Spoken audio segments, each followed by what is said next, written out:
Welcome everybody. Thank you for your patience. I see everybody is here.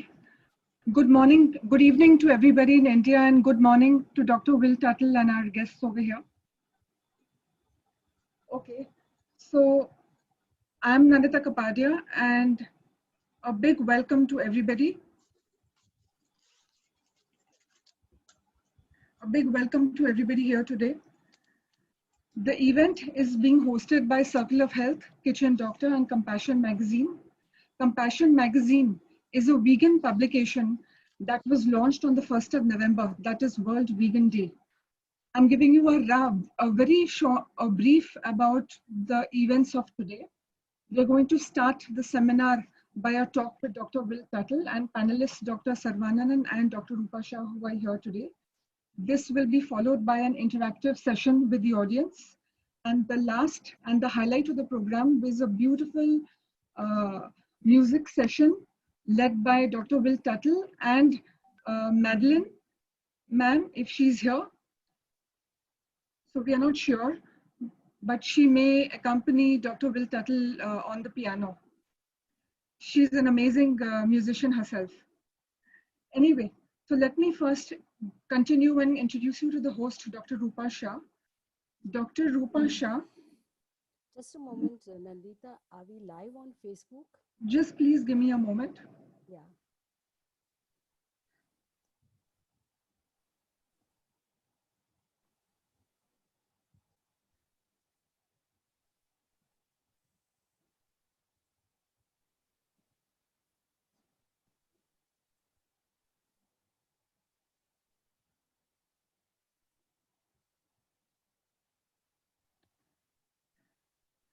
Dr. Rupa Shah is an allopathic MBBS doctor primarily and has done intensive research in medicine and holistic healing, and she specializes in flower remedies. She has published a series of books along with Compassion Magazine. She has also co-founded Kitchen Doctor, which is a knowledge-sharing platform and a health consultancy. We welcome the organizer of the event, Dr. Rupa Shah, founder of Circle of Health and Compassion India and Kitchen Doctor. Also on the panel is Dr. Saravanan. He's a World Peace Diet facilitator for the training program with Dr. Will Tuttle. He has contributed a section in the life-changing book, Rethink Food, 100 plus doctors that can't be wrong.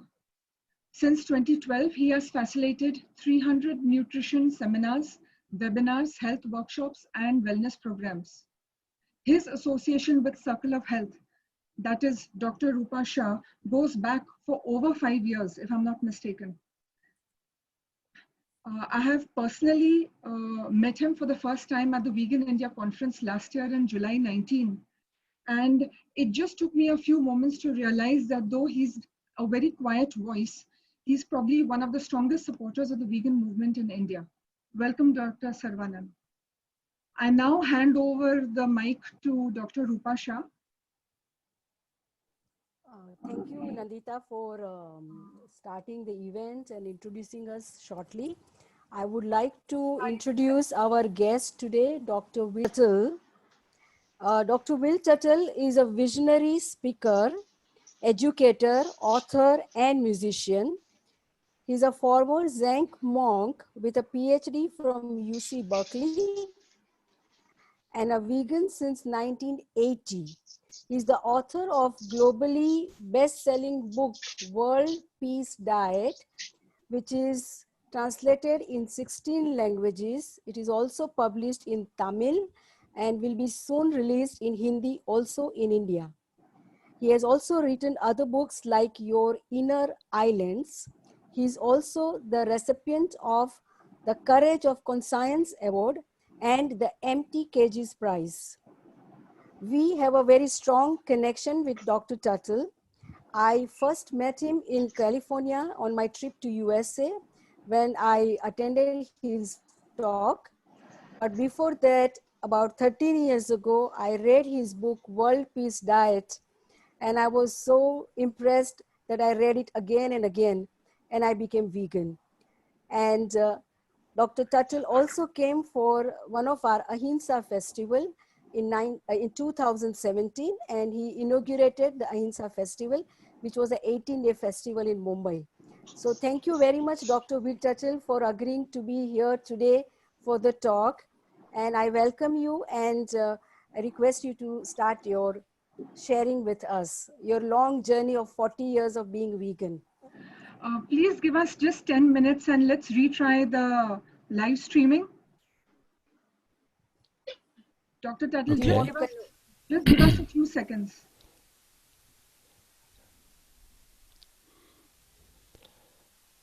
Thank you so much, Dr. Shah, for your beautiful introduction. It's so good to see you. And Dr. Saravanan, also, thank you for joining us. And I want to thank everyone, actually, who's on the call and here. And I know there'll be other people that are joining us by the recording, and also joining us perhaps on the Facebook live stream. So it's a very auspicious to be able to be here in California and to be able to address all of you all over the world. I think there's people in many different countries, and I think that represents the universality of the message of ahimsa, of nonviolence, that it touches all of us in our heart and our core. And once we understand the consequences of violence towards animals and the earth and towards each other, we realize that we're all interconnected. I think that's the fundamental teaching, as the interconnectedness of all life and the interconnectedness of the welfare of all living beings. The more we bless others, the more we're blessed. And so this is an ancient wisdom teaching that I think is in the very fabric, really, of the Indian culture. And so in many ways, I think veganism, as it is defined, as Dr. Shah said, I've been a vegan now for about 40 years, and it's been the best 40 years of my life. But I think, the teaching of veganism, usually people think of it as a Western idea. Vegan is a word that was coined by this man named Donald Watson, who was the secretary of the Vegan Society in London, England, and he was the secretary of the Vegetarian Society. And of course, the Vegetarian Society in England was very much influenced by people like Mahatma Gandhi and other philosophers from India and writings from India who were going back even to the ancient days. So vegetarianism eventually made its way to Europe and to England. And then Donald Watson said we should include dairy, and we should include eggs, and we should include wool and silk and leather and animal experimentation, vivisection. So this idea of creating a word that in English is vegan. He wanted a short word because he was tired of typing this long word, vegetarian, over and over again. So he wanted a nice short word, and the word vegan really has to do with the motivation. That's the underlying idea. It's not what you're doing, it's why. That's the underlying idea. So the definition of vegan living is the effort to minimize violence towards other beings. That's the underlying definition. And I think when we look deeply, we see that that is the same as ahimsa. Ahimsa is the ancient Sanskrit teaching that goes very back deeply into, I think, all of the various religious strands that coming out of India, that we are all interconnected, and that as soon as I in any way use another being, own another being, even owning the idea that this is my property, that's himsa, or violence. So the idea is to try to minimize violence, not owning others, not manipulating or using them, not stealing from them, not killing them, not abusing them sexually or in any other way. It's this idea of not forcing them to have drugs, be drugged for my own benefit. There's many different ways that we can harm other beings. And what I've discovered in my research over the last 40 years or longer, really, is that animals bear the full fury, really, of our lower drives and passions for profit and for having what we want. This idea, I want this. I want some meat. I want some milk. I want something. I want some leather. And so other beings are then imprisoned and abused in order to get that. So one of the main messages in the World Peace Diet is that this is not only harmful to these animals, as we all know, and if we do research online or just look around us, we can see cows and pigs and chickens and other animals who are being routinely and relentlessly harmed and abused and suffer terribly at our hands. They're not allowed to live their lives freely in nature as they're designed. So we've taken them out of their natural habitat, we've imprisoned them, and we're abusing them, and we're taking from them really what they have never given to us freely. We're just taking it. And so the main idea is that that's not only harming them, it's also harming us. It's very important to understand this. Of course, this is an ancient teaching that India is famous for also, the teaching of karma. And ahimsa and karma go together. They reinforce each other. The more we are kind and loving and respectful in our relationships with others, the more we plant seeds of joy and abundance and freedom and liberation and happiness for ourselves and for everyone. The more I want to use others and take from them and compete with them and so forth, the more I plant seeds of contraction. I'm going to use another being and manipulate them, and so that creates not only suffering for them, but as we understand, sooner or later we get sick, and we find pandemics, and we find terrorism and social unrest and disease of various kinds, psychological and as well as physical and cultural disease. So again, the underlying idea of veganism, the underlying idea of ahimsa is a very positive idea. It's a joyful idea, the joy of seeing the beauty of the natural world, of seeing the beauty of birds flying, of animals celebrating their lives, of children playing, and understanding that quite, just as Mahatma Gandhi said very clearly, on this earth there's enough for everyone's need, but there will never be enough for everyone's greed. And animal agriculture in many ways is the epitome of greed, because it takes a huge amount of grain and water and petroleum products to feed these animals. And this is something that we saw a few years ago when we were visiting India, and we've seen it all over the world. Madeline and I have traveled to over 50 countries all over the world, a lot in Asia, in China, Korea, all over Southeast Asia, as well as the Middle East, and Africa, and North America, South America, Australia, New Zealand. Everywhere we go, we see that animal agriculture is very harmful to the environment. And it just takes so much land to feed cows, for example, who are eating machines in many ways. It's and a lot of water, a lot of food, corn and soy and other grains have to be fed to these animals to create the milk and the meat that we consume. I remember when we were going to go to New Zealand. This is a kind of an interesting story. I think it's relative to India as well. And Madeline had been to New Zealand way back in the 1960s. It was about 45 or 50 years earlier. And she said, when we go to New Zealand, it's such a beautiful country. The rivers are clean. The mountains are beautiful. It's just a beautiful natural country. And so we finally get to go to New Zealand a few years ago, and she was shocked, and actually I was shocked too, at how harmed, how terrible the environment in New Zealand had become. And it was because of the dairy industry. Because back when Madeline was there, they were not doing very much dairy. They had sheep, but they didn't have dairy cows. But in the intervening 50 years, they brought dairy really big into New Zealand. And gosh, I mean, everywhere we went, all over New Zealand, the rivers were muddy and polluted and dirty.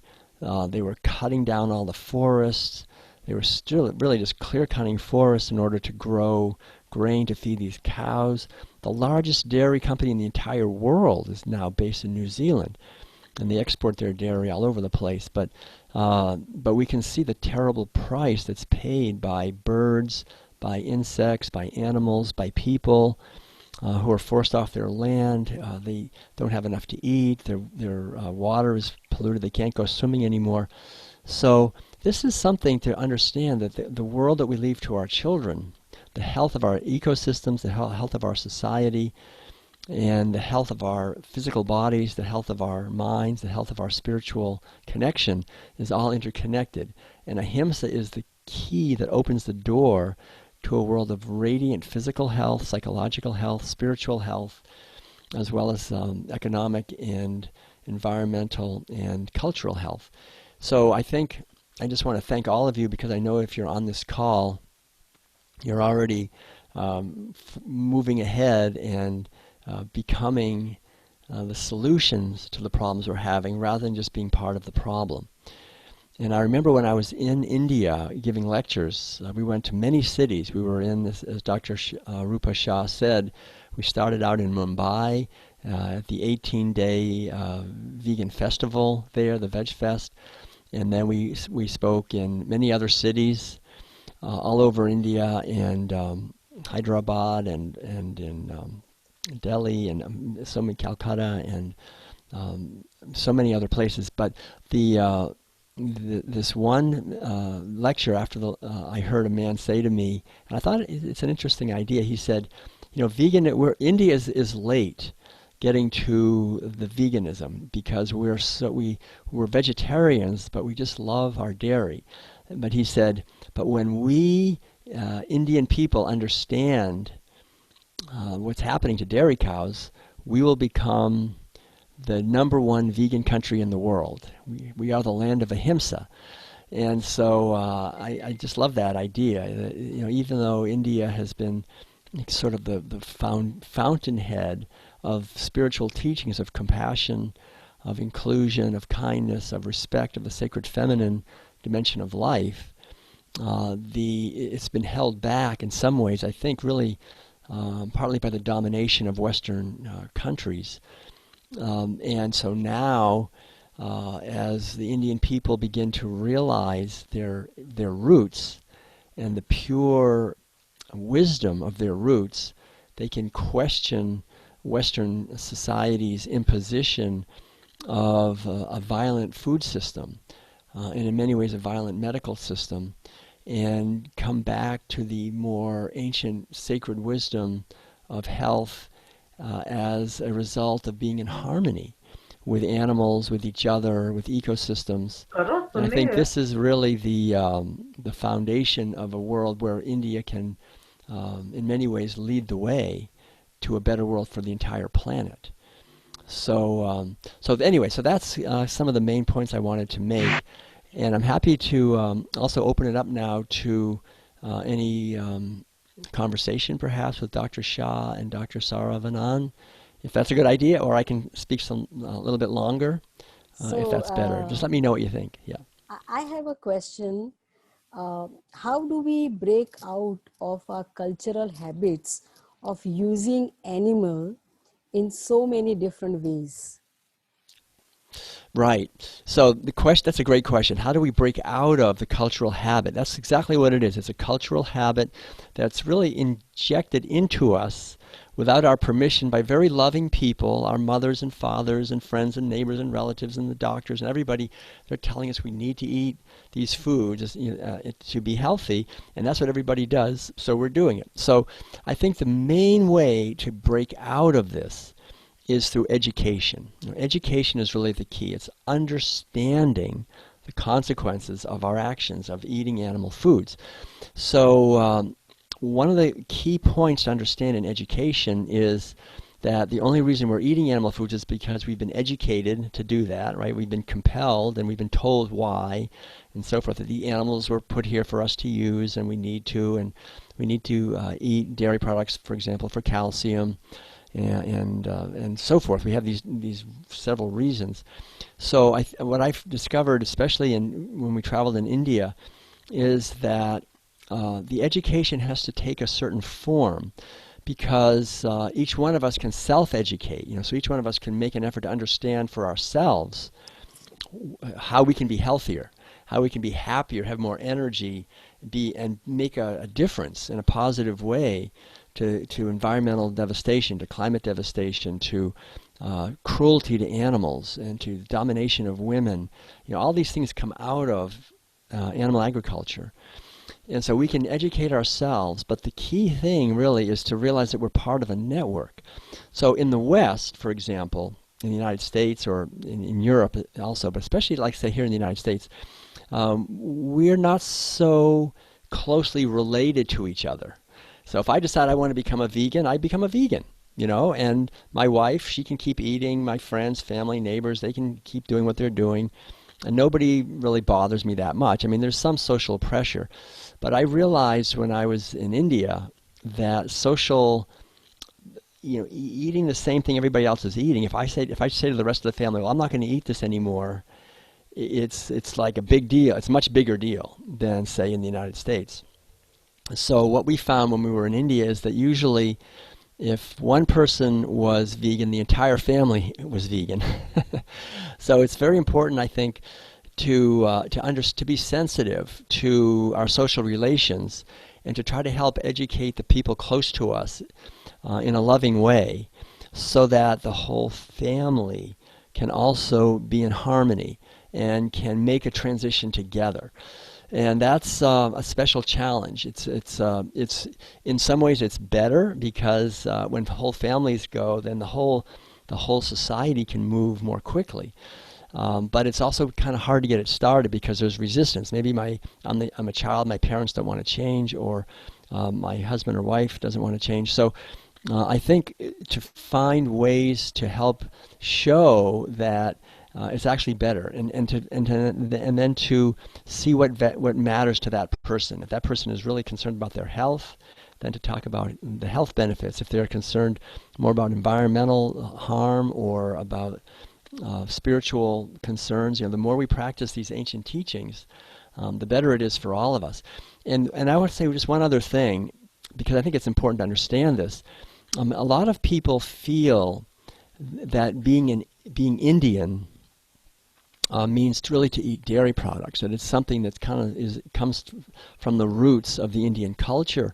So if we question that, then we're kind of questioning everything. But really, from the research I've done, and maybe you're already aware of this, but I just want to briefly mention it, that when we go back to these really ancient Indian religions, they really do have ahimsa at the core. And I think this is a beautiful thing to keep in mind, that the Indian culture at its very roots has this idea of ahimsa, which is compassion for all expressions of life. It's not just for humans, but for every expression of life.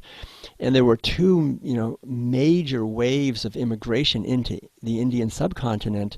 One major wave was from the south and from Egypt, and the other was from more from the west, from the the Aryan invasion, and both of those were many thousands of years ago. But when they came into India, both of them brought cows.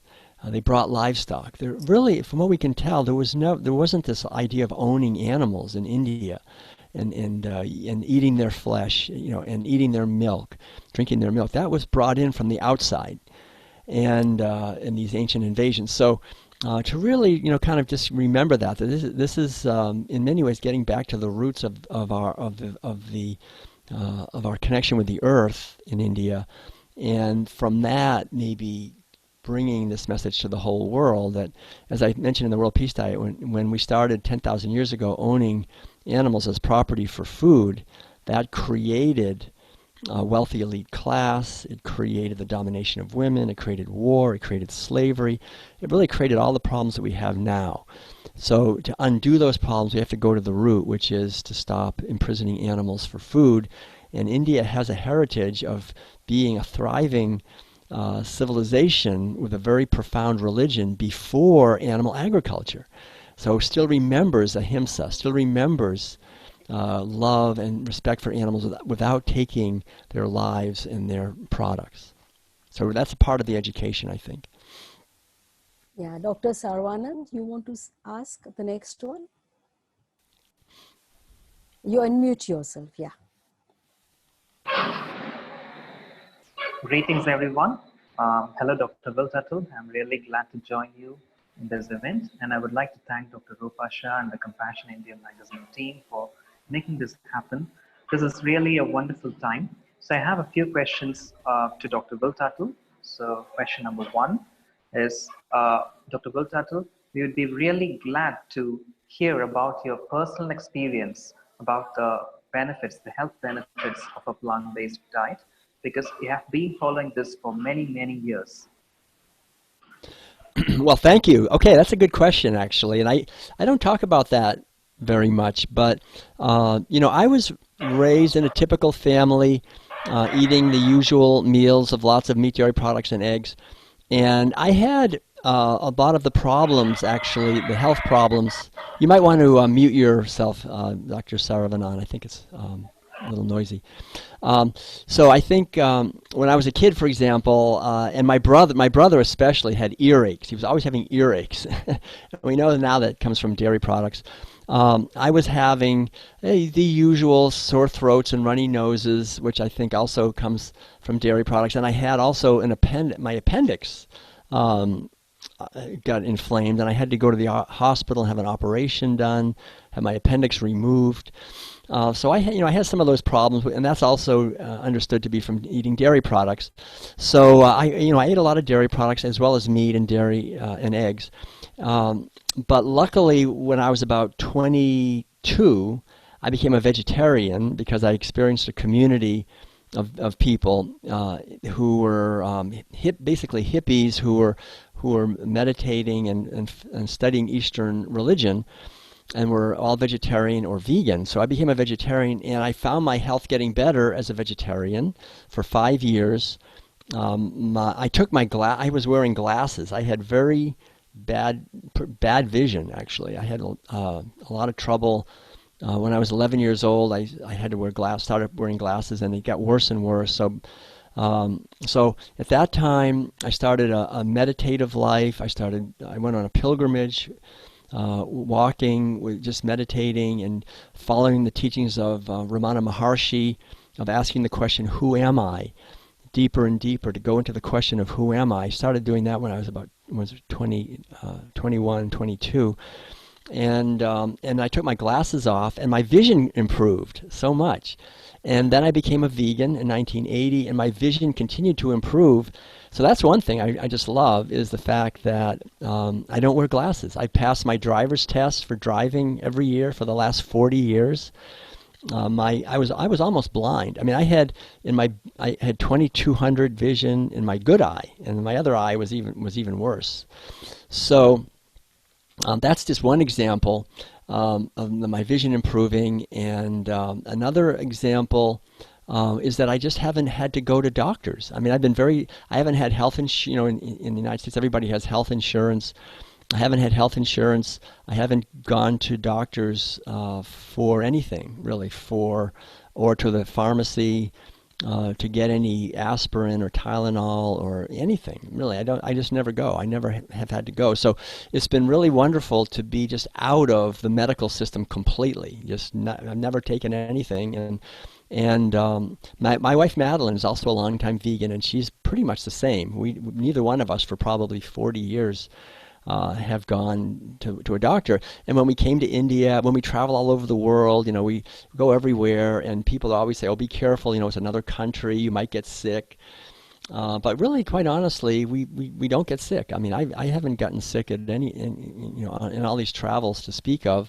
and we we hug people, we have our pictures taken with them. We're not worried about germs, because I think if you have a strong immune system, then you're going to be healthy. And a vegan way of living, especially as much as possible, organic, whole foods like whole grains, pulses like lentils, vegetables, fruits. These are natural, healthy foods, and they cleanse our blood. They keep our tissues healthy. We may, now and then I have a cleansing. I maybe have a little cold for maybe once every few years, but it's just a little cleansing, which is good. I think every once in a while we clean out. So I'm now 67 years old, and I'm very happy, that I learned that. And it's not just me. I mean, my mother, for example, she became a vegan at the age of about 75, and now she's 92. And she's doing really well. I mean, considering she had asthma and breathing problems and so forth, and that cleared up. And Madeline's mother also went vegan in her 70s and lived to be 98, and very healthy life. Her arthritis went away. So we find this is very common, that if people have problems physically, very often by getting dairy and meat and eggs out of our diet, then our body is just so much happier. We have more energy. Psychologically, we're happier. Spiritually, we're happier. We don't have the aches and pains. I can go out every morning. I run. I do 500 jump ropes with a weighted jump rope. I do 100 push-ups. I go swimming in our lake here. So it's really wonderful to be active, to have energy and be active and not have aches and pains. It doesn't mean if you're vegan you're never going to get sick, but it does mean that there's a much better foundation, much better foundation. That's what I found for a very healthy life. It's not the only thing. I mean, food is important, but it's not everything. Our thoughts are very important. Meditation is very important. And our relationships with other people are important too. If I'm arguing with people and angry, then I'm probably going to get sick, right? So trying to really be loving and kind and respectful, to really be, especially people who are close to us, to tell them how much we care about them, how much we appreciate them. All of these things help us to be healthier, help them to be healthier. And it all goes together. So there's many factors involved. It's not only the food, but food very important. Water, of course, air. These are all important. And the more we are mindful and just do the best we can to keep the food and the air and the water and our relationships and our mental attitude healthy, the more healthy we'll be and everybody will be. That's what I've discovered anyway. That's a great question. Thanks. Yeah, Dr. Will Tuttle, I heard that you haven't been to a dentist in all these years. Yeah, actually, that's true. I've been really, my teeth have been great. Also, I do go to the dentist to just have a cleaning now and then, but for many years I didn't even do that. I never had my teeth cleaned. But now in the last few years I start going, just having a cleaning. But the nice thing is I haven't had any cavities. I mean, when I was a child, I had many cavities. I had so many cavities. I had all this cavities in my mouth. And but since I've been since like 18 years old, 20 years old, I guess, I haven't had to go to the dentist. I haven't had any cavities. My teeth are very healthy and strong. I am really strong. I mean, I can bite anything.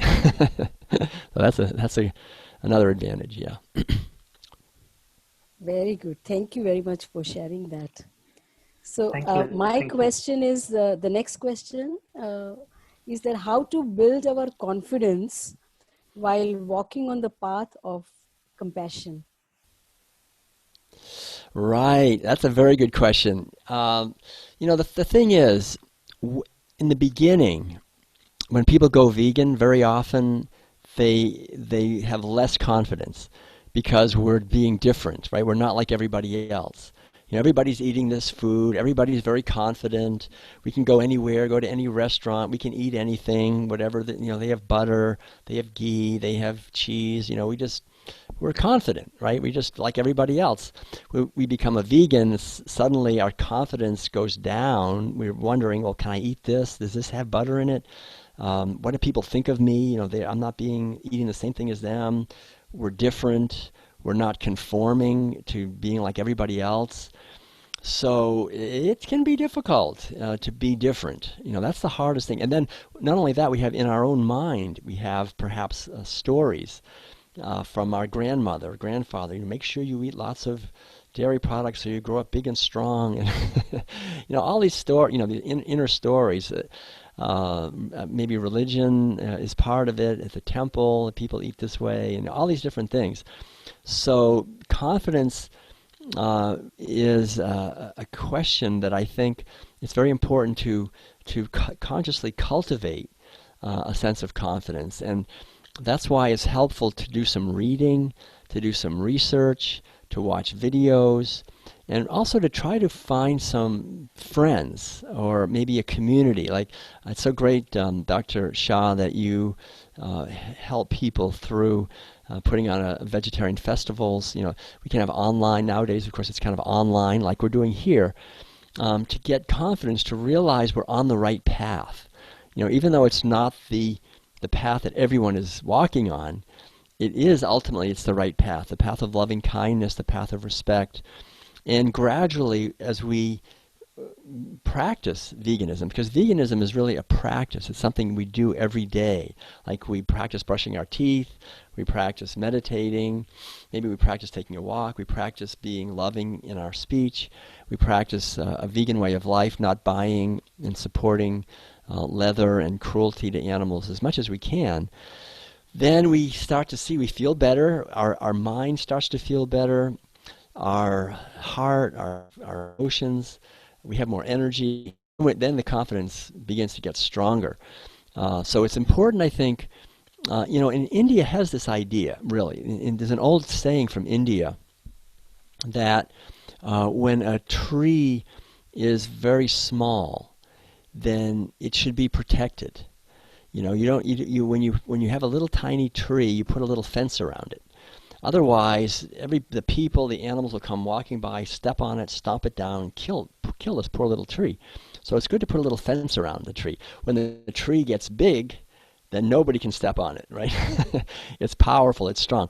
This is an old spiritual teaching.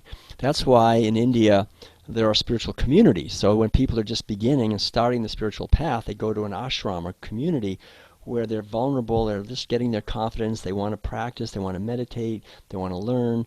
It's a supportive, safe environment for that. Then when they get strong and they become a spiritual sage, then it's like a great tree, and they give shade and sustenance and help everyone. They don't need to be protected anymore. Now they're protecting others. That's the same way with veganism. We build our confidence. In the beginning, it's good to be protected. If you have friends that make fun of you, that think you're stupid, don't go to a doctor. I mean, very often that's a big mistake people take. They go vegan, then they go to their doctor, and then they tell the doctor, "Well, I'm a vegan now." They're just, "No, don't be a vegan. You're gonna get sick." No, and they go, "Oh no, I better eat some chicken. I better eat some." So be careful. When you're a little tree, you got to protect yourself. So try to surround yourself with positive influences, with people who are vegan, or videos, or festivals, or books, or something that can help. That's why it's really great that we can do this. So you can record this, you can watch it later. Again, just remember, there's no question. I mean, I can tell you, after 40 years of being a vegan, I have heard every possible question. I think I've heard every possible reason. People say, "Oh, I could never go vegan because if everyone went vegan, cows would take over the earth." Or if I go vegan, I might not get enough iron, I might not get enough calcium, I might not get enough protein. I've heard all of that. And the beautiful thing is that once we understand the medical research that has been done, that's very clear that there's no reason to harm any animal to get nutrients that we need to be healthy, because every nutrient that's in animals, then when we eat the animal or the dairy product, the animal got that nutrient from us. All the vitamins and the minerals and the proteins, the amino acids, the essential fatty acids, the carbohydrates, all come from plants. So if we eat the plants directly, then we get everything we need. So that's, I think, a very good foundation for confidence as well. And the final thing I'll just say is it's kind of like a snowball effect. You know, a snowball going down a hill, it starts out small, but it gets bigger and bigger and bigger. So just remember this, that right now we're in the beginning stages. There's not that many vegans, so it's harder. But we've seen this in countries where more people go vegan. It's just everybody has more confidence doing it, because everywhere you go, there's a vegan restaurant here. People say, oh yeah, my friend's brother is a vegan. You know, everybody knows someone who's a vegan. So in the beginning it's hard, but as more people go vegan, more people go vegan. You know, it just keeps building and growing faster and faster. So as that happens, of course, the confidence, it's easier to be confident because you have more positive role models around you of healthy, strong, active, intelligent, creative people who are vegans. And so that's the main thing, is to try to work to build that up in the society. Thank you very much for this answer. Dr. Saravanan, do you want to go for the next one? Yes, thank you. Dr. Tuttle, I have another question. So while you were mentioning about your lifestyle, you had mentioned that you would prefer whole food, plant-based diet, which is mostly organic. So I would like to hear your thoughts about the impact of sustainable and natural farming practices like organic or veganic farming and veganic permaculture on our health and environment. Could you please explain more about the benefits of such natural and sustainable farming practices? Thank you. Yes, thank you so much, Dr. Saravanan. So that's a really wonderful question, and I feel very strongly about this. The longer I've been a vegan, the more I feel that organic is very important, because number one, as soon as we start putting out pesticides, herbicides, fungicides, chemical fertilizers, it's killing animals, right? It's killing bees. It's killing fish, it's killing birds, it's killing butterflies, it's killing pollinators. So these chemical fertilizers and these toxic chemicals that are used are destroying webs of life. So if I go to the store and I buy non-organic vegetables or fruits, it's paying for animals to be killed, and they are killed. They're killed. I've seen it. I mean, I've seen these dead fish in streams and dead birds in fields that are killed by farmers, and then genetically engineered. You know, GMO crops. This is one of the worst things to come, mainly out of the West, of course, is manipulating crops in a way that you can put more chemicals, more pesticides on them, or that like BT cotton, it makes its own pesticide, and of course a lot of that cotton seed is fed to cows, and so the people went, and then cows, that pesticide goes right into the milk, and then people get cancer, right? You got to understand that these chemicals and these toxins don't just disappear. Very often they go into they end up in animals, they end up in fish. Everything ends up in fish. Cows very often and other animals are fed fish meal. That ends up in the dairy, it ends up in the cheese, ends up in the butter, in the ghee. So heavy metals, PCBs, dioxins, nuclear radiation, pesticide, herbicide, fungicide residues all end up in the water, in the land, in the soil, end up in animals, destroying webs of life, and then are concentrated as we eat our way up the food chain. And actually, meat is at the very top of the food chain. Higher on the food chain than meat is dairy. Dairy is the highest food on the food chain. Dairy has the most toxins of any food, probably dairy and eggs and fish, but especially dairy because toxins concentrate in the fat of mammals. And the mammary glands of cows and humans are fatty tissues, so it's really well understood that toxins really concentrate in mammary secretions and dairy products essentially. So organic is really important. It's the only way we have forward, and I'm glad you mentioned the word veganic. In England, it's called stock-free agriculture. So this is what we do. Like Madeline and I have a little farm here in Northern California, And we grow a lot of our own food. We just brought in, I can see them from here, probably 200 peaches from our peach trees. And it's all veganic, so we don't use any chemical fertilizers, obviously, or any pesticides, no herbicides, no fungicides. We also don't use any bone meal, no blood meal, no fish meal, no cow manure, no horse manure, no chicken manure. We don't use anything that comes from animals. And that's the way of the future, I think. We don't need to have animals manure, excrement going onto our food because there's more toxins. All the food that they eat, the toxins end up in the manure and it goes into the fields, and then we eat that and it goes into the food. So veganic or stock-free agriculture, and research has been done, especially in England on this, England and Ireland and other countries, that it's the most efficient of all agriculture. You get more yield per acre. Instead of growing food to feed to animals and then taking that and putting it on your field, you just grow food for people. And you can use compost. Like what we do is we have compost for everything from our kitchen, everything else from around our yard. We compost it, and we have worms, and we build up the soil. When you build up a healthy soil, then the food has a lot more nutrition in it. So we grow our own vegetables.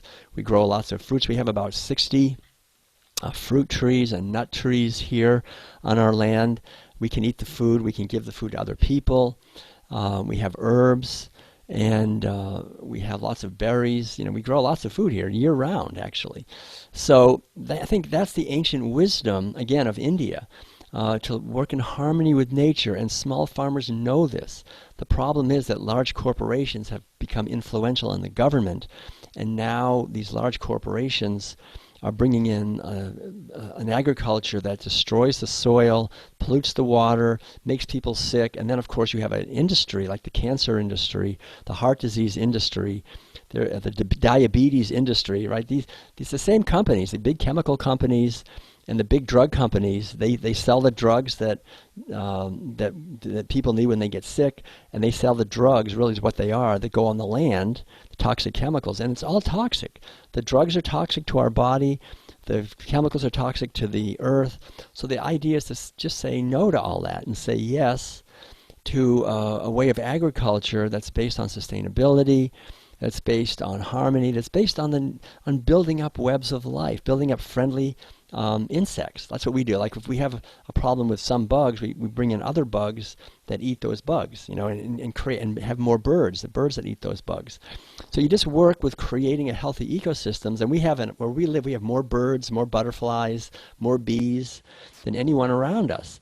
And it's taken us about 8 years, but it's a really wonderful thing to do. Everyone, I think where you live, you can maybe grow, if you can grow a few things or support people who are trying to grow in this way. It's a great thing to do. It really is. Thank you. That's a very good question. Very, very important information to say that we don't even need animals for agriculture as well. Right. Yes, very, very nice. Also, Thank the you, next Dr. Tuttle. question.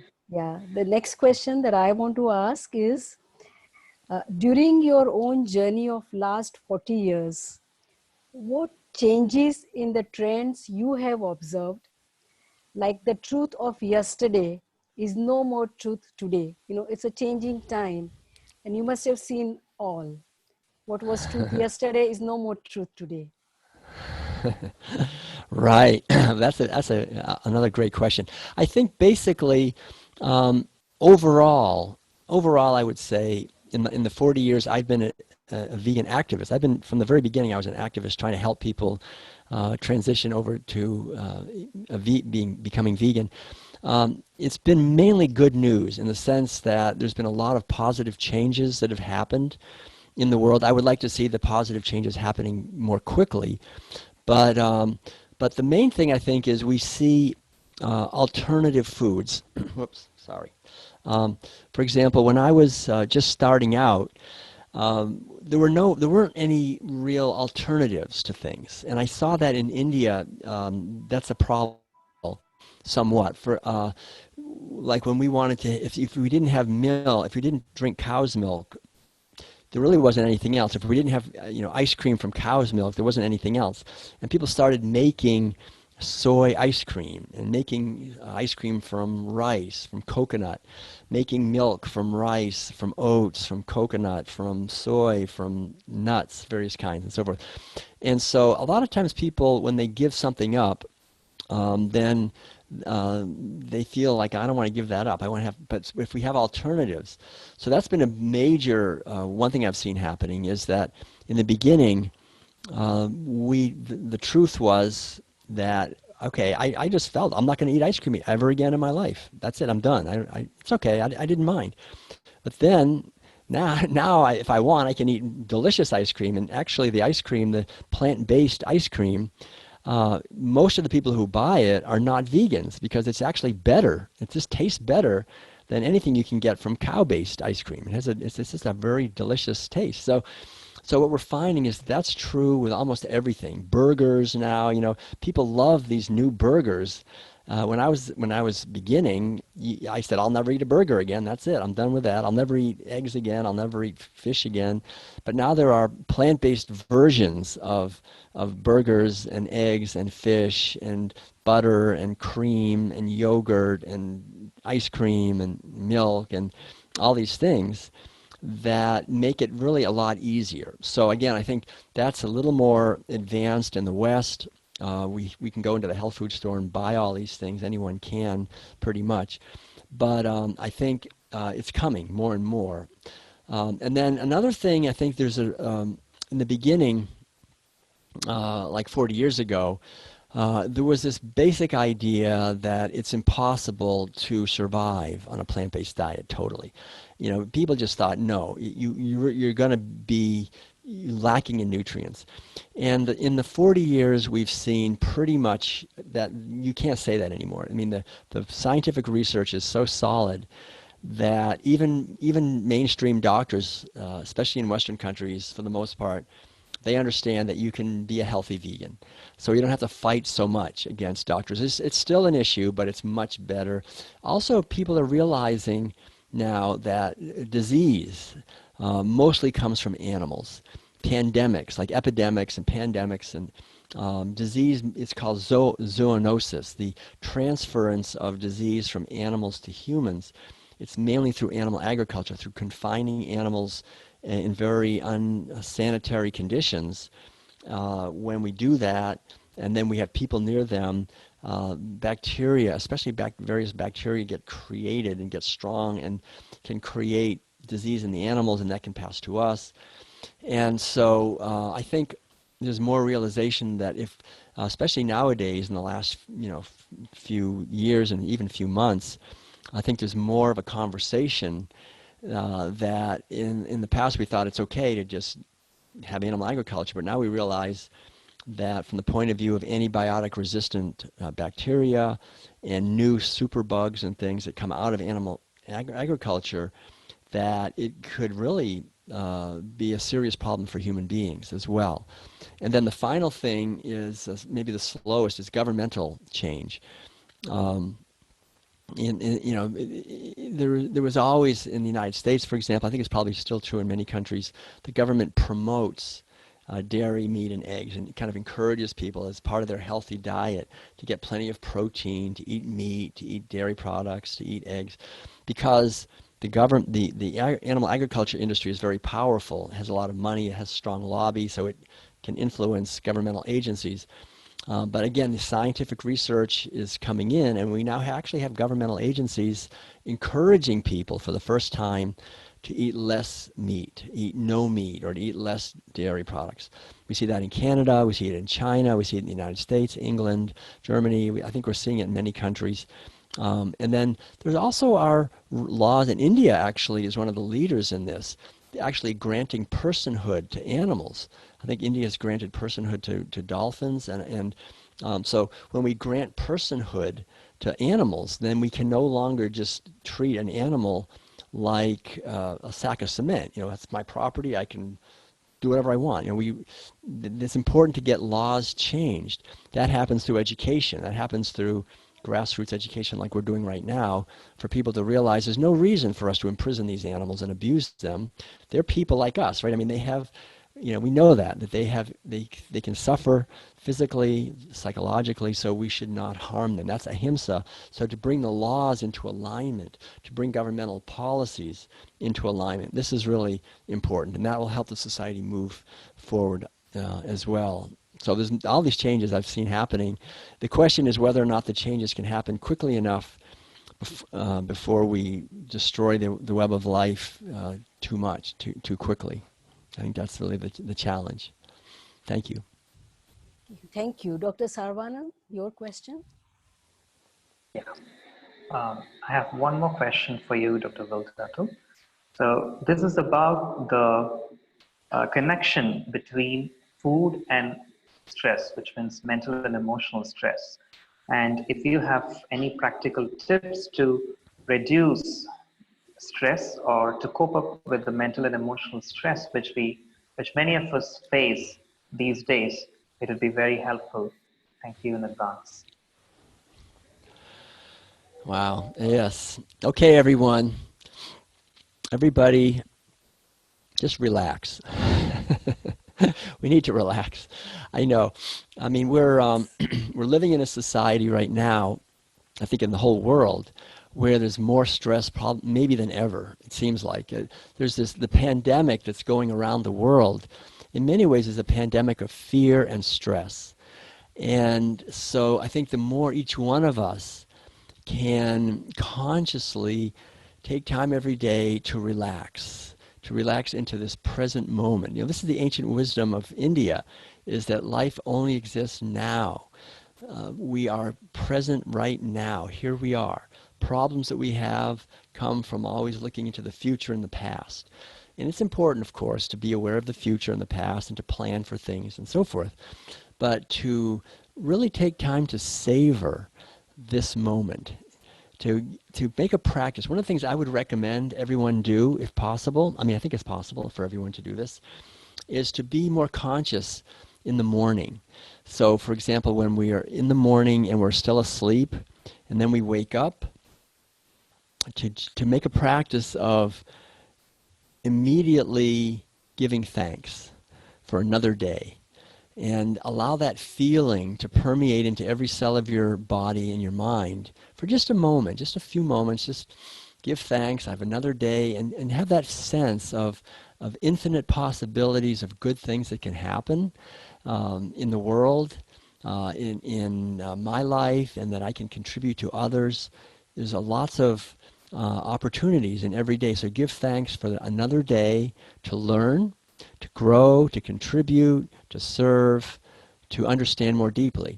And let that permeate your mind and your body. And that will help every cell in your body relax into a sense of benevolence, into a sense of energy and a sense of gratitude and appreciation. And then radiate that out to others. Maybe the people in your family. Just give thanks that they woke up too, and here they are this morning. There's going to be a time when you're not going to wake up, right? There's going to be a time when all of us will leave this physical body behind at one point. So while we're here, to give thanks for the day that we have ahead of us, and then take time to, I think it's important to spend some time, preferably in the morning or whenever you can in your life, maybe get up a little bit earlier, to bring your mind into the present moment and cultivate the witness consciousness, like you're watching. I'm not just reacting all the time. Instead of just reacting, someone says something and I don't like that, or I do like that. Instead of always reacting, to kind of connect with the breathing. And this is something that's very helpful, I think, is to connect with our breathing. And as we breathe, we can kind of watch the thoughts arising, watch the feelings arising. And again, the ancient wisdom from India is that whatever has a beginning will have an end. So to realize that if this is arising, it's also going to pass away.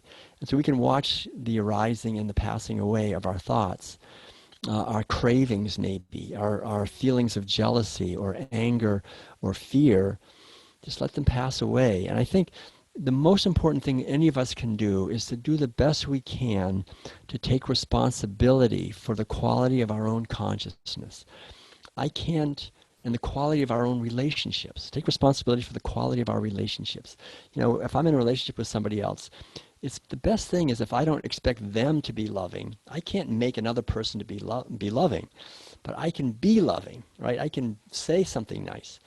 And as we do practice that, we find that it creates more harmony. One little tip I will say that I found actually really helps is based on some research into relationships. And that is they found that when people are in a close relationship, like maybe married, like a husband and wife, they found that if, you know, in conversations that they're having with each other, if half of the things that the husband and the wife say to each other are positive and loving, and half the things that they say are kind of critical and negative, that always ends up in conflict and usually in divorce. They get so angry, they can't. So 50-50 is not good enough. If it's 70-30, in other words, 70% of the things that I'm saying are loving and kind and showing appreciation, and only 30% are kind of critical and negative, then that's just kind of not, that's okay. But really it should be at least 90%. You know, if 90% of everything that comes out of my mouth is loving and kind and appreciative, for every 10%, that I say, could you do this a little better, or something like that, that creates a foundation for a harmonious, healthy relationship. So it's not to expect my partner to do 90%. If I do, I can do 90%, right? If each one of us try to have at least 90% of the things we're saying are loving and understanding and kind, then gradually we create a world of much less stress. I mean, you'll feel so much less stress because out of our heart is flowing love. We can't change other people. We can't change the world. Stress comes from trying to change the world out there, trying to change others, trying to react to it. True. Absolutely. So just realize we can't change that. We can change our response to it, right? And that's something each one of us can do each moment. So that's the practice, really, of veganism, of ahimsa also. Thanks, a great question. Thank you. Awesome. Nandita, are we taking the questions from the audience one by one? Yes. That was a very insightful session, Dr. Will Tuttle. Am I audible? Yes. Yes. You are. All right. Go on. Okay. Ruchika had a question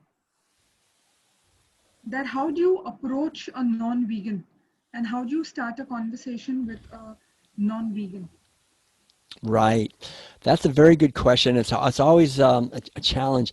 I think one thing to be aware of is that if I'm a vegan and they're not a vegan, there's this underlying tension that's there, and they may sometimes feel judged, like we think we're superior to them because we're vegan and they're not vegan, they're eating meat or dairy, and I think people know that there's suffering in that, and so they may push back. So what I've discovered over the years, it seems overall the best approach is to never say you, like it would be better if you didn't eat so much dairy, or you'd be happier, or you'd be healthier, or the world would be better if you just don't say you, say I. Talk about myself. I say, gosh, and keep it very positive. Be positive. Be glad. So just say something like, I'm so glad that I realized at one point in my life that the only reason that I was eating animal foods was because I was just following orders and doing what I was told. And then I realized it's actually not that great of an idea. I'm not doing it anymore, and it's great. It's really fantastic, actually. And then don't say anything more. Don't try to change the other person. Don't try to change a non-vegan into a vegan. The irony is, the more I try to change them, the more they resist and the less they change. The more I don't try to change them and just speak my own truth and say, I'm glad that I discovered this. It's great. I'm healthier. I feel really good. And then let go. I mean, when I talk about this in the West, I always use I use Indian teachings as the example. I say, look at the Bhagavad Gita. The whole idea is to just let go of the fruit of your actions. Don't say, I changed them. Just do the right thing, speak our truth, and then let go. And then what we can do is we can't change the other person, but what we can do is we can plant a seed of ahimsa, a seed of compassion. And we can only plant it if it's in us. So when we look at the person, it's not so much what we say. People say, what should I say? It's not what you say, it's how you say it. It's who I am when I say it, right? So if I'm really feeling love for the person and kindness and so forth, and not judging them and not thinking, oh, this person is not a vegan, but say, have a sense of love and speak our own truth. And again, I always talk about the Indian teaching of satyagraha. Satyagraha is truth power, right? Truth force. So this is the power of speaking our own truth. So I speak my truth and say, gosh, it's great. I discovered I don't have to eat animal foods, and it's fantastic. And then don't say any more, let go, plant the seed, let go. And then that seed will grow in that person. And over the next few days or weeks or months, their own compassion, their own ahimsa, their own wisdom will water the seed. And at one point, it'll grow and they'll say, I'm going to try that. I'm going to try being a vegan. And they might not even remember you. In fact, I think if you do it really well, they'll totally forget you. They won't even know, they won't even thank you. That's when you do it really well. They don't thank you. But I think, the idea is that you just plant your seed and let go, and then that person, their wisdom, and then when they go vegan, it's not because they're being pressured into it. It's because they want to. They're excited about it. They want to help plant seeds in other people. So that's the irony. Don't try to change. Don't try to pressure people. Don't try to shame people, criticize, blame them, make them feel guilty. They're just going to resist. They're not going to like it. They're not going to like you. I wouldn't want someone to come up to me and try to change me. I'd be, it's healthy to fight back, if someone's trying to change you. It's a good thing. So don't try to change people. Just plant our own seeds with love and then let go. And as we do that, by like Rupa Shah, Dr. Shah is showing people, giving people the opportunity to try the food out, how delicious it is, to learn more about the many benefits to animals and ecosystems and to our health. All of those things, I think that's really the way forward to talk to people who are, I call them pre-vegans, right? In this life or some life, everybody's going to go vegan eventually. So nobody's better than anybody else. We're all equal, essentially. We're just all learning as best we can. And actually, we are also vegan in our heart right from our birth, right? Right. That's very important. No one wants to see animals suffer, right? Yeah. The next question is from Rajesh Madhusudan. His question is, what is your opinion about the growing market for processed vegan food and meat alternative? That's a very good question. Personally, I don't ever eat any of that. I don't eat it. I don't eat the processed foods because I don't think very often it comes out of a factory. It's maybe not organic. It's not a whole food. Madeline and I'm very lucky to be married to a wonderful cook and we don't buy hardly anything in packages. Now, it took us years to get here, but we buy grains. Madeline grinds her own flour. We buy lentils, we buy rice, we buy vegetables, or we grow them ourselves and so forth. So we eat whole foods. We don't buy oil really at all. But I think these foods can have a place if people are transitioning over. The problem is that if people become vegan and then continue to eat foods that are not organic, that have artificial flavors, artificial colors, that have chemicals in them, you can have vegan foods that are unhealthy. Then the person is a vegan, but they're not healthy because they're eating unhealthy foods, and then they're sick, they don't feel very good, and then it's really one of the worst things, in a way, is when someone says, oh, I tried being a vegan, but I wasn't healthy, so I started eating meat again, or dairy again. So it's important to use these foods as transitional foods, like the processed foods. With lots of ingredients, and it's better. It's better than eating actual flesh or actual dairy products. It's definitely better. But keep going. Don't stop there. Keep going to a whole food, organic, plant-based diet, as local as possible. That's really the best. We want to minimize the amount of toxins in the food, and then we'll feel healthier, and we can help other people. So they're mainly transitional foods, I think, to help people get used to the idea of giving up the foods that they're used to.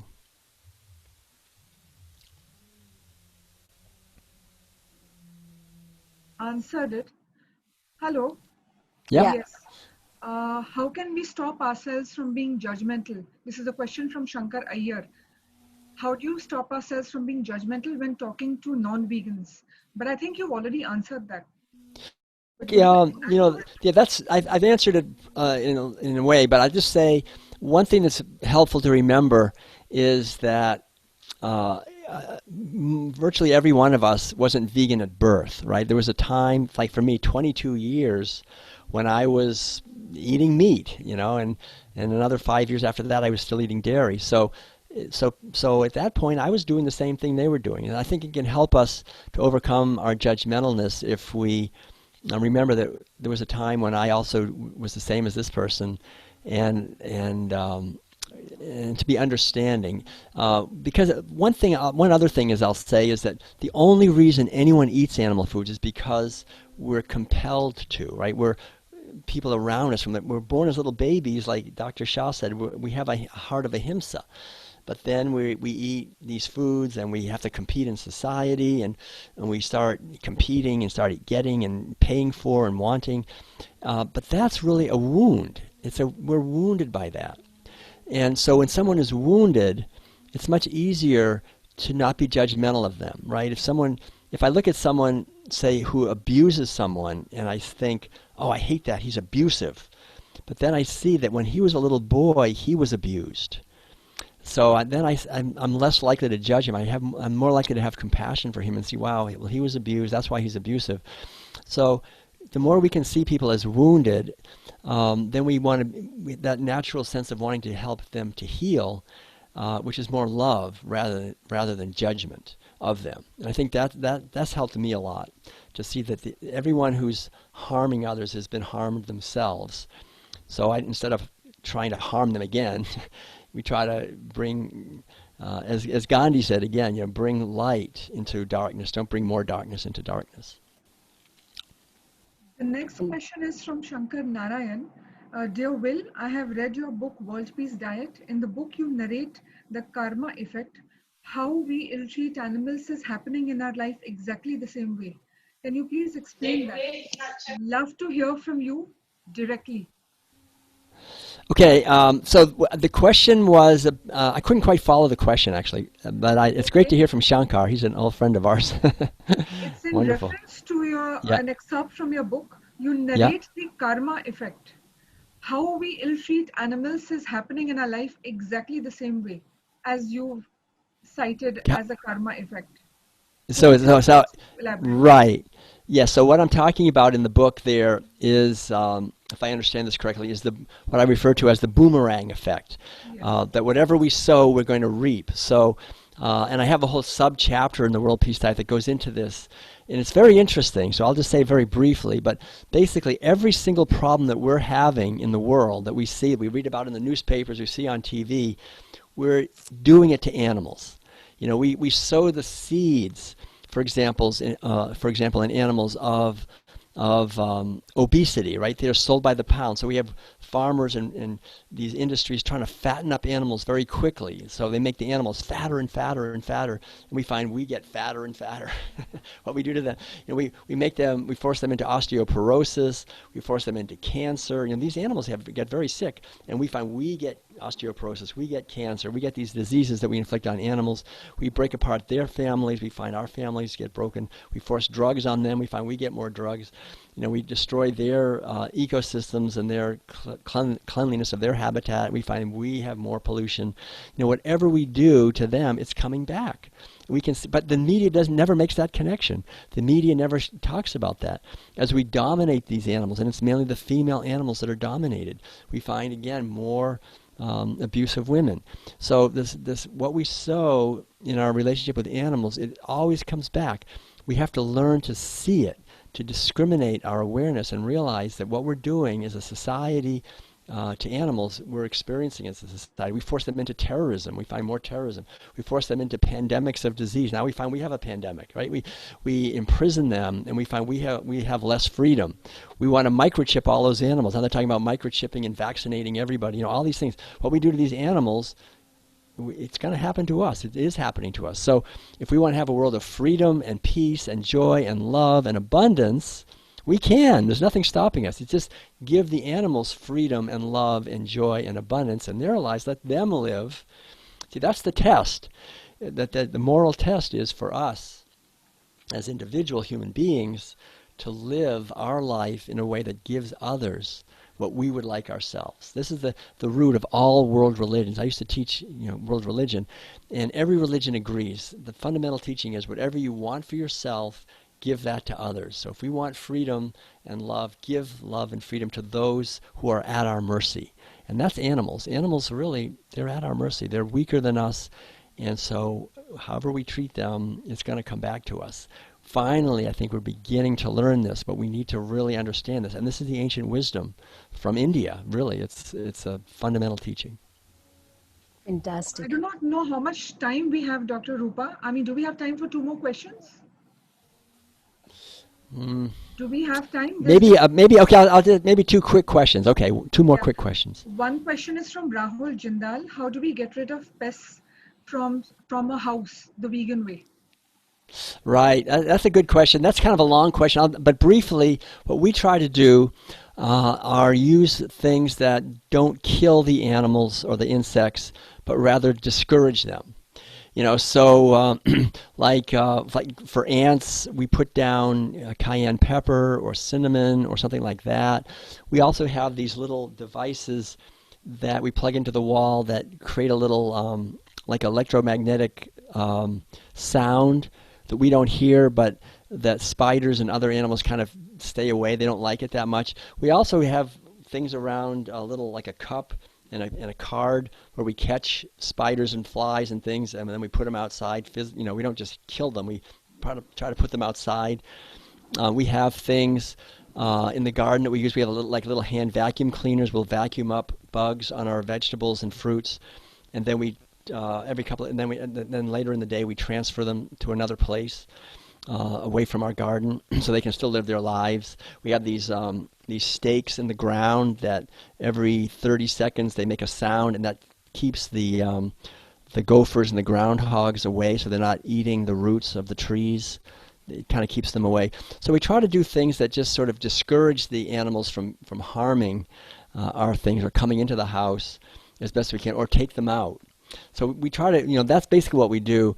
We try to avoid actually killing animals, and we've found where we live, we can pretty much reduce the amount of killing almost to zero. I know every place is different. Maybe in India there's certain, but just do your best. I think the idea is to just do your best to not treat animals as pests or insects, but treat them as try to respect them as much as possible, and realize that they have a place, and just minimize the violence that we commit to them. Last question then. What is the topic of, sorry, that's a different one. What does your daily diet food look like? What do you eat daily? A question from Ami Kamdar, a nutritionist herself. Yeah, what we do is we have our first meal in the late morning, and it's for what we normally do, it's a smoothie. We have a blender, so we put in there usually, so it's kind of interesting. We have Madeline actually has a YouTube cooking video that shows how we make our smoothie. It's evolved over the years. Now we put buckwheat in. We put buckwheat grain. We soak it overnight, so it's got a grain in there. And then also some fruits like bananas, maybe a banana apple, maybe peach, whatever fruits we have. And then lots of greens from the garden, a whole handful of greens, herbs and greens of various kinds, some celery, and then she puts in some seeds like flax seeds, which are very rich in omega-3s, or hemp seeds or chia seeds, some kind of seeds like that, and maybe a few nuts and some water, and just and maybe some berries if we have them, and blend that up.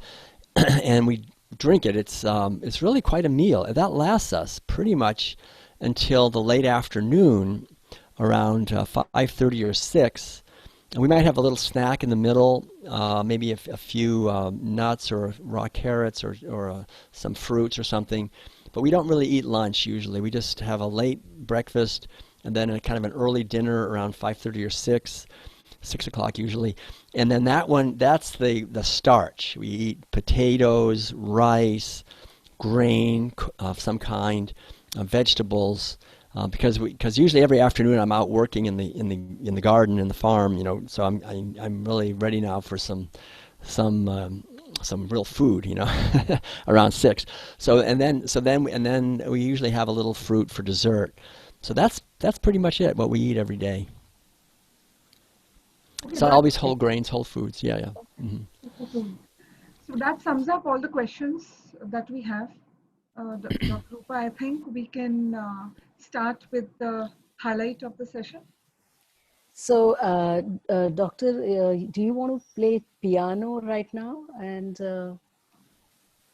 Yes. Okay. So what we can do, I think we're on track here time wise. Hopefully, but I just Madeline is not going to be joining us. We realized it was too complicated with the with the microphones, I think, to have her playing the flute. But I'm sitting here where I'm sitting. I'm actually sitting at the piano, so I'm sitting right here at the piano. I can, just play. So I was thinking maybe I would. yeah, it's good. It's good. We can hear. Coming through. Okay, good. Yes, it's beautiful. So maybe what I'll do is I'll play a short piece of music, and then we can maybe close with a meditation, a musical meditation. How does that sound?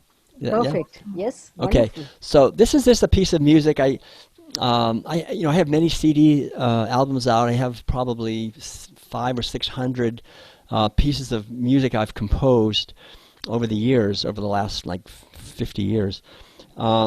This is one that's kind of inspired by India. So to me it has kind of an Indian feeling about it. So I thought I'd play. This is just a short piece of music for a few minutes, and then I'll stop, and then we can just go into a guided meditation. So this is the piece of music, a little bit inspired by India.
So now let's go into our closing meditation.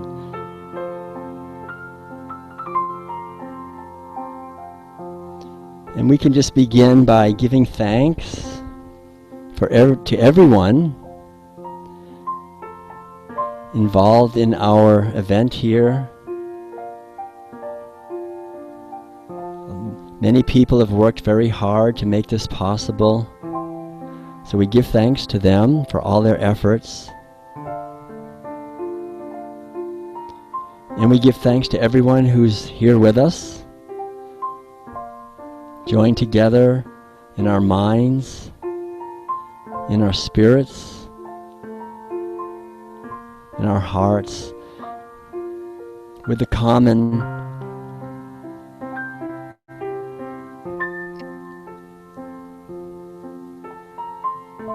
yearning that we all have, a yearning to help be part of building a world of respect and kindness, of joy and freedom, of peace and harmony, of abundance and creativity, for ourselves, for all of our loved ones, for the whole human family, for the whole web of life on this beautiful earth. We give thanks knowing that all of the ripples that are radiating out into the world are ripples to bring love, compassion, joy, and peace into the world.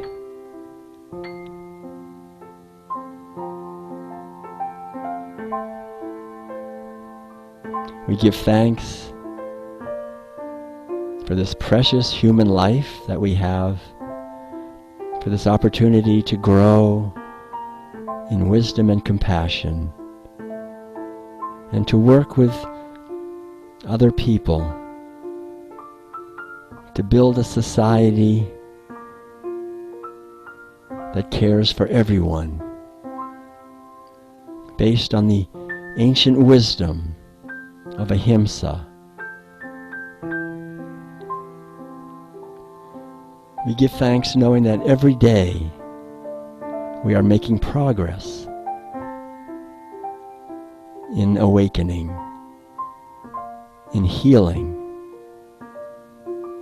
from the delusion of separateness, and together we are opening a new doorway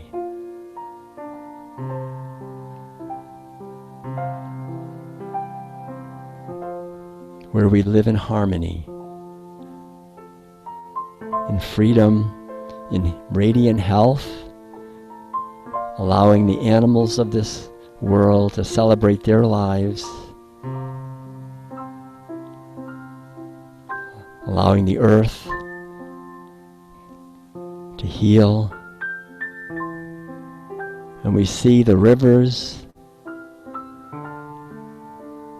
glistening with pure water, the oceans teeming with fish, the jungles and the forests healthy and full of life, human beings growing food with love and awareness to feed everyone, with happy and healthy children.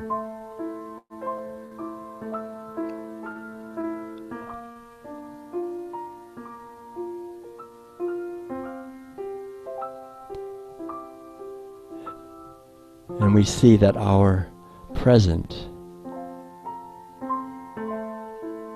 is laying the foundation every moment for a future of freedom and joy and health, peace and harmony and compassion for all living beings.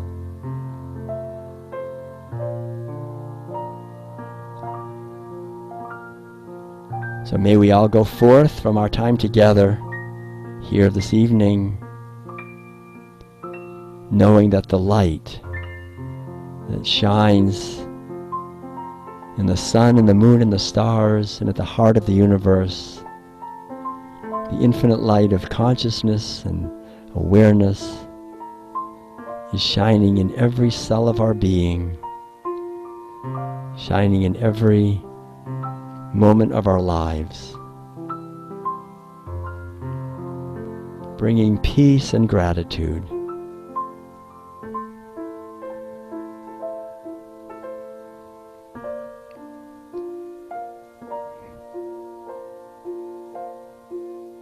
May all beings be at peace. May all beings be free. And so it is.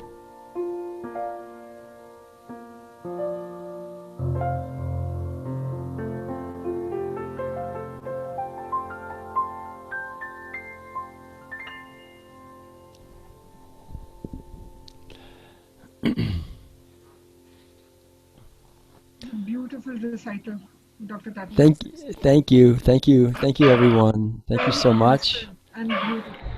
We were all into a trance. Thank you so much. Thank you very much for the beautiful message and meditation. For our people in India, this completes the picture of what it is to live vegan life. And here is the person, who is breathing and living ahimsa. It's a great inspiration for us, Dr. Tuttle. Dr. Saravanan, do you want to add something? Yeah, Dr. Tuttle, it was really an enlightening session. We really enjoyed the music and the meditation, the guided meditation. I wish that all who have attended this program enjoy vibrant state of health and peace of mind. Thank you very much for joining us. And I would like to thank the Compassion India magazine team for organizing this program very well. I would like to thank each and every one who has participated and made this event a wonderful and ever memorable one. Thank you one and all. Thank you. Namaste. That's the word Namaste. I have. Namaste. Yes. Namaste. Yeah. Well, yes, and thank you so much, Dr. Shah and Dr. Saravanan. I think we are so blessed, and I feel so blessed by the many blessings I've received from people from India, and I know that together, beyond the outer illusions, we're working in harmony with an unfoldment on this earth to bring peace and healing to everyone. So go forth, everyone, and multiply this message as best you can, living it, embodying this, and I'm looking forward to another event of some kind at some point. Happy to, in any way, be part of sharing this message in India and in the lives that we have together. Thank you. Namaste. Namaste. We've got amazing feedback for you, Dr. Tuttle. We will send the messages to you. Okay, thank you, everyone. Thanks, everyone, for watching, and there are loads of it out. Beautiful messages here of thank you. Lots of them. Anyway, great. Thank you very much. With this, we Namaste. conclude our session for today. And for all those in the audience, just an update to please follow the links that I've shared in the chat box with you. Just please take a screenshot or a screen grab or a photograph of all these links. I can share them to you once again. And also we organize more events. Yes, we are regularly. organizing events. Please join our community. We have Compassion on Telegram. Please follow our pages and our YouTube channels. We'll keep you updated. We have Dr. Rupa Shah has events coming up for Kitchen Doctor 2 next week, next Wednesday at 4 p.m. IST. So please join us for that. And I've shared all the links in the chat box and on Facebook. So please we have events for Circle of Health where we bring in medical doctors to speak, and Kitchen Doctor where we have all the vegan chefs coming and showing us the recipes, and for Compassion Magazine bringing inspirational personalities from all over the world to inspire us on our path to compassion or ahimsa. Thank you very much, Dr. Tuttle, and thank you very much, Nandita, Dr. Saravanan. Namaste from India. Thank you. Thank you. Thank you. Our regards to Madeline. Thank you. Yes. Thank you. Please say hello to her. And Madeline, please are you tell her there? Come we here miss She's quickly. here. her Okay. flute Okay. I would like recital. to say Next Quick, time. quick, quick. she's here. Okay. There she is. There she Hello, is. Madeline. Oh, Hi. Thank you, everyone. wonderful. We Yes. thought Hello. maybe we can have a flute or something, but maybe next time. Yes. The Maybe flute next time. recital Yeah. last time was wonderful. And your It was very paintings. memorable. Right. Yeah. Thank you. Thank you. Yes. Thank you. Okay. Namaste. Namaste, everybody. Namaste. Namaste.